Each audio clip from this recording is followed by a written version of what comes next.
যে চাকরি করতে গিয়ে আপনার নামাজ ছেড়ে দিতে হয়, সে চাকরি করা আপনার জন্য জায়েজ নাই। এটা হলো প্রাণের মতো। আমার যদি কোনো একটা চাকরিতে বলা হয় যে তোমাকে হ্যান্ডসাম স্যালারি দেওয়া হবে, তোমার ভালো চাকরি দেওয়া হলো, তবে একটা কাজ তোমার করতে হবে, সেটা হলো যে তুমি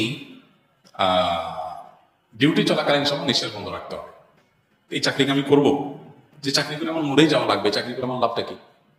তো যে চাকরি করে আমার জাহান্নাম নিশ্চিত হবে, আমি নামাজ পড়তে পারবো না। মুসলমানের কাছে নামাজটা হলো নিঃশ্বাস কারণের মতো। এরকম আমার জীবন যেরকম নিঃশ্বাস কারণ ছাড়া টিকবে না, নামাজ ছাড়া আমার ইমানও টিকবে না। সো এক্ষেত্রে কোনো ছাড় নাই, আপনি অন্য হালাল কিছু খুঁজবেন। আমরা অনেক সময় নিজেদের ইগোর কারণে বা নিজেদের আত্মসম্মানের কারণে হালাল চাকরিতে আমরা যেতে পারি না। আমি এক্ষেত্রে বলতে চাই যে আপনি চেষ্টা করেন একটা ছোট কাজ করার, যেটাকে আপনি ছোট কাজ মনে করছেন।